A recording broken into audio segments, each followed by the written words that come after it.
Amen. Yan po, maminamahal, ang sabi ng banal na kasulatan. Doing the will of God may upset others. Maaring ito po, maminamahal, ay ikasama ng loob ng iba.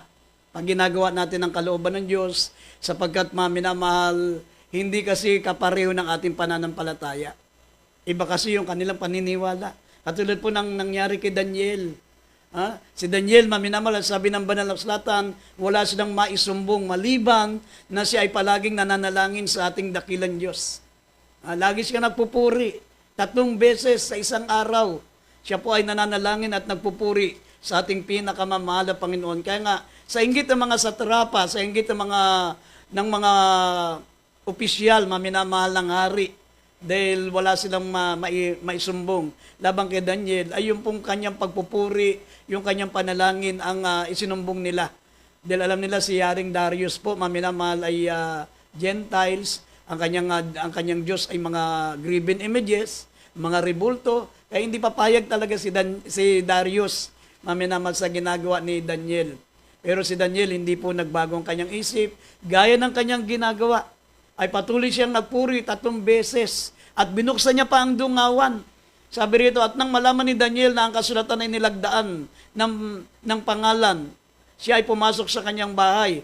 Ang kanyang mga dungawan ay bukas sa dakong ng Jerusalem at siya ay lumuhod ng kanyang mga tuhod na makaitlo isang araw at dumadalangin at nagpapasalamat sa harap ng kanyang Diyos gaya ng kanyang dating ginagawa. Hindi nagbago, maminamahal, ang pananampalataya ni Daniel. Kahit mga minamahal, bawal na, pero ginawa niya rin ang kalooban ng ating mahal na Panginoon. Gayon din tayo, mga minamahal.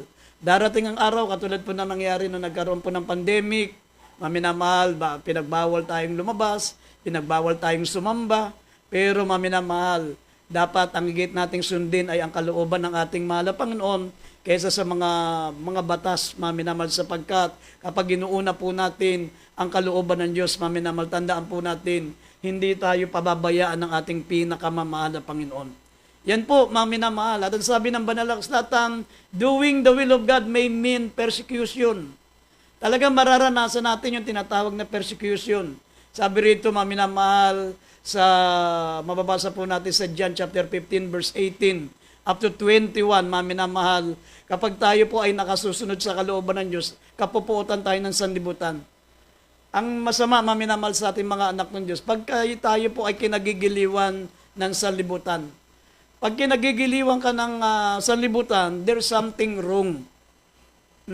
Maaring hindi mo nasusunod ng kalooban ng Diyos. Kasi kapag tayo po, mga minamahal, ay nakasusunod sa kalooban ng Diyos, talagang vice versa yan. Talagang sabi nga ng Biblia, maminamahal, kapupuotan tayo ng sanlibutan. Pero pag ginagawa mo yung kinalulugdan ng sanlibutan, hindi naman malulugod sa iyo ang ating mahal na Panginoon. Pero pag ginagawa mo naman ang kalooban ng mahal na Panginoon, sabi rito, kapupuotan tayo ng sanlibutan. Sabi ng John chapter 15 verse 18 hanggang 21, mababasa po natin dito.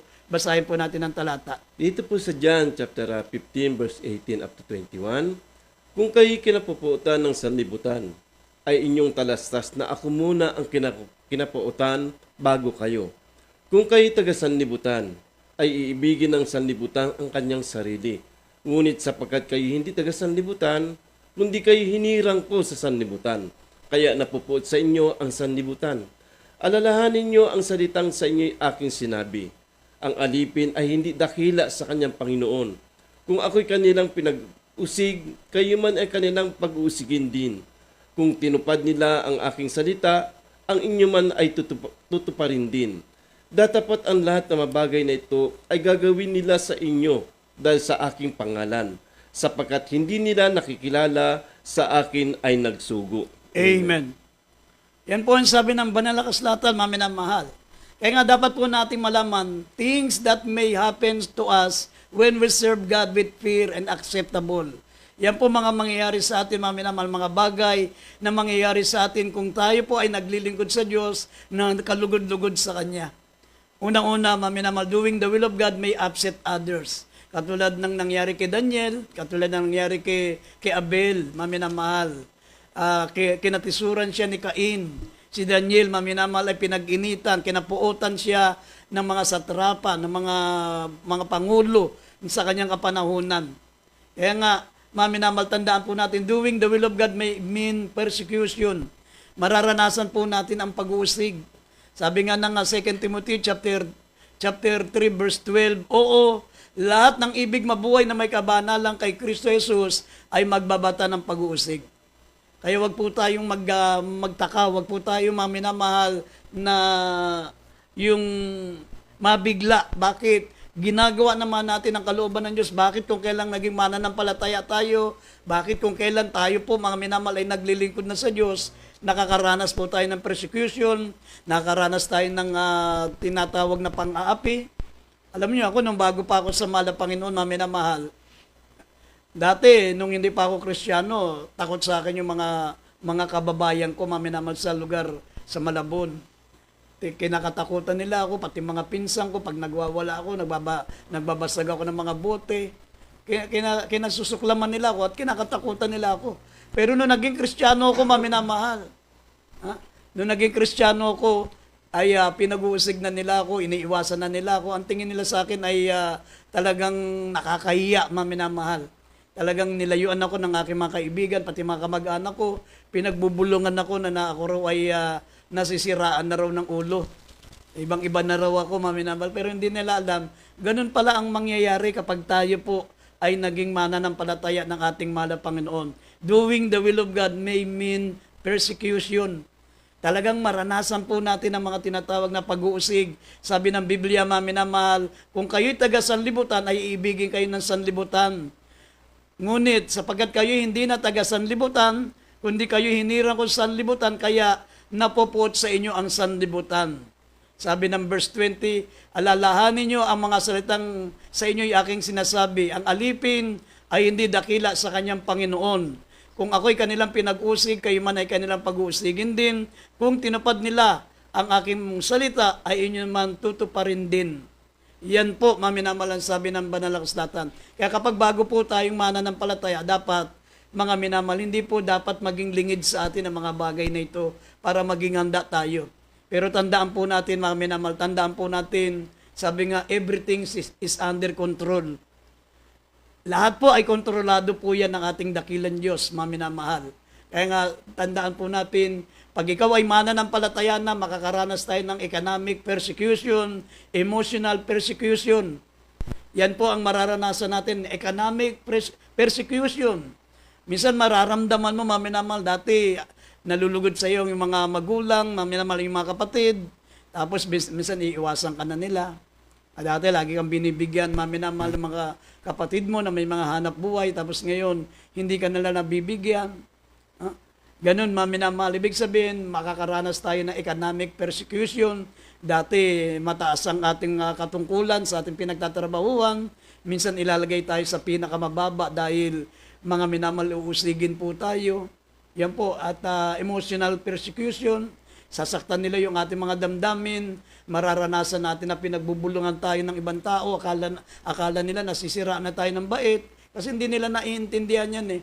Kita nyo sabi ng Lucas, Kapitulo 6, talatang 20, mga minamahal, sabi po ng banal na kasulatan, dapat mga minamahal magalak tayo, sapagkat sabi po ng talatang ito, mga minamahal, ay pag ginawa nila sa atin ay sa Diyos nila ginagawa, mga minamahal. Sabi po rito, at kung tayo po ay nakaranas ng ganito, malaki ang gantimpala natin sa langit.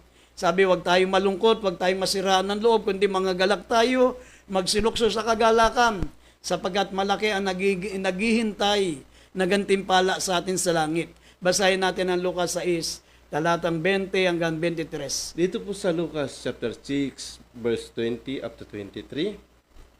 At itiningin niya ang kanyang mga mata sa kanyang mga alagad at sinabi, mapapalad kayong mga duka, sapagkat inyo ang kaharian ng Diyos. Mapapalad kayong nagugutom ngayon, sapagkat kayo'y bubusugin. Mapapalad kayong nagsisitangis ngayon, sapagkat kayo'y magsisitawa. Mapapalad kayo kung kayo'y kapuutan ng mga tao, at kung kayo iwalay nila, at kayo alimurahin, at itakwil ang inyong pangalan na tila masasama dahil sa anak ng tao. Magalak kayo sa araw na iyon, magsilukso kayo sa kagalakan, sapagkat narito ang ganti sa inyo'y malaki sa langit, sapagkat gayon din ang paraan ng ginawa ng kanilang mga magulang sa mga propeta. Amen. Amen. Nakita nyo, mami na mahal, dapat hindi po tayo malungkot, hindi tayo dapat masiraan ng loob at hindi dapat tayo po matisod. Kasi marami mga mananampalataya ngayon, mami na mahal, pag nakaranas ng ganitong mga persecution, nakaranas ng ganitong mga pagsubok, mami na mahal, tumatalikod. At ang masama pa, mami na mahal, nanghihikayat pa ng makasama nilang tatalikod, mami na mahal. Sabi nga, naalala ko ang ating beloved pastor, mami na mahal, nung kasama pa natin, sabi sa amin natin, beloved pastor, minsan pati ako gagamitin. Gagamitin ako ng mahal na Panginoon para tinagin yung inyong pananampalataya. Minsan magagalit ako sa inyo kahit wala kayong ginagawang masama. Yung pala, so sinusubok lang kayo ng mahal na Panginoon. Doon makikita mga minamahal. Kaya nga yung mga tao po na mga mananampalataya na naparatangan kahit hindi naman totoo, bahagi yan ng pagsubok sa atin. Hindi dapat tayo magrebelde, hindi dapat mangikayat pa tayo ng mga katulad natin na lalaban sa iglesia. Hindi yun. Tandaan po natin, mga minamahal, yan po'y kaparaanan ng ating malapangan para subukin po tayo. Pero tandaan nyo, everything is under control. Kontrolado lahat ng malapang nun yan. Kaya kung tayo po ay lalo magre-rebelde, lalo tayong lalaban sa iglesia, mga minamahal, ibig sabihin, hindi ka pumasa sa mga pagsubok na ibinibigay sa iyo ng ating mahal na Panginoon. At kapag hindi ka, mga minamahal, papasa sa pagsubok na ibinibigay ng mahal na Panginoon, hindi ka karapat dapat sa langit. Ha? Sabi nga, mga minamahal ng banal na kasulatan, dapat magalak kayo sa araw na iyon, magsilukso sa kagalakan, sapagkat malaki ang gantimpala nyo sa langit. Napakalaki ng gantimpala na naghihintay sa atin sa langit. Hindi natin dapat gantihan ano man ang nangyari, mga minamahal, sa buhay natin bilang mananampalataya. Tandaan po natin, mga minamahal, ang lahat ay kontrolado ng ating dakilang Diyos at may naghihintay na gantimpala sa atin. Kaya sabi, doing the will of God means leaving the familiar things to the unknown. Ha? Sabi ng banal na kasulatan, mga minamahal, ang pagsunod sa kalooban ng ating mahal na Panginoon ay kailangan iwanan natin yung mga bagay na iniwan natin noon, yung mga bagay na ginagawa natin noon. Katulad ng panahon ni Abraham, mga minamahal, bakit inalis siya, mga minamahal, doon sa tinatawag na Ur at inilipat, mga minamahal, ng mahal na Panginoon si Abraham, mga minamahal, mula sa Ur, dinala siya doon sa tinatawag na Kanaan. Kasi nga, mga minamahal, doon sa Ur, kasama niya ang kanyang mga loved ones, ang kanyang mga unbeliever na mga kamag-anak, mga tiyuhin niya, mga nanay niya, mga magulang niya, mga minamahal, kaya ibinugod siya. Sabi nga rito, Hebrews 11 verse 8, sabi rito, basahin muna natin. Dito po sa Hebreo chapter 11 verse 8, sa pananampalataya si Abraham nang tawagin ay tumalima upang pumaroon sa isang dakong kanyang tatanggaping mana at siya yumaon na di nalalaman kung saan siya paroroon. Amen. Ha? Sa pananampalataya si Abraham nang tawagin ay tumalima upang pumaroon sa isang dakong kanyang tatanggaping mana.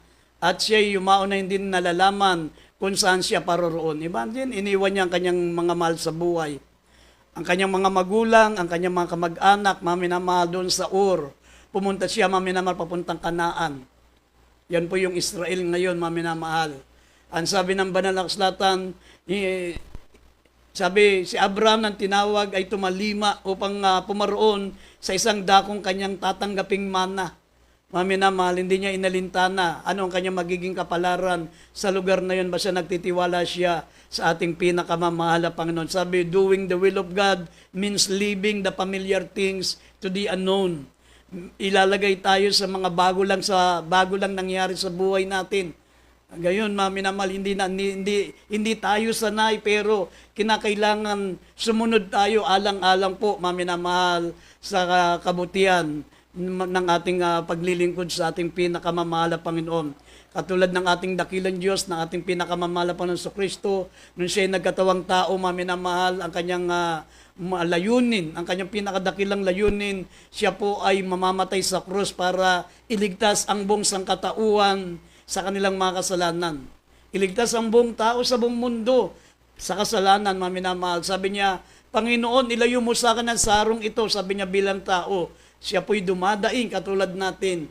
Pero sabi niya, ngunit wag sa kalooban ko kundi ayon sa kalooban mo. Yan po'y nasa Mateo 26:39. Minsan nagtatalo yung ating kagustuhan, yung kalooban ng Diyos at ang kalooban natin. Pero alang-alang po sa kalooban ng ating Panginoon, sabi ng Biblia, thy will be done. Not my will, but thy will be done. Dapat yan ang maging prinsipyo nating mga anak ng Diyos. Doing the will of God means leaving familiar things to the unknown. Kaya kung gusto natin, maminamahal, na tayo po ay maging katanggap-tanggap ang paglilingkod natin sa ating Panginoon, ganyan po ang gawin po natin. Sabi nga rito sa huling talata, 1 Korinto 10:31, basahin po natin ang huling talata. Dito sa 1 Corinthians chapter 10 verse 31, kaya kung kayo nagsisikain man o nagsisiinom man o anumang inyong ginagawa, ay gawin ninyo ang lahat sa kaluwalhati ng Diyos. Amen. Ano man ang ating gagawin, ano man ang ating ginagawa, ano man ang ating pupuntahan, ano man ang ating mitiin sa buhay, sabi ng Biblia, maminamahal, ano man ang inyong ginagawa, gawin nyo lahat sa ikaluluwalhati ng ating mahal na Panginoon. Dapat ang motibo natin sa lahat ng ating mga layunin sa buhay ay sa ikaluluwalhati ng ating dakilang Diyos para maging karapat-dapat po tayo sa kaharian ng langit. Kaya sa gabing ito, maminamahal, buksan niyo po ang mga puso sa mga minamahal namin mga kababayan na karinig ng banal na salita ng Diyos. Tanggapin niyo po ang ating pinakamamahal na Panginoon bilang sariling tagapagligtas habang napapakinggan natin awit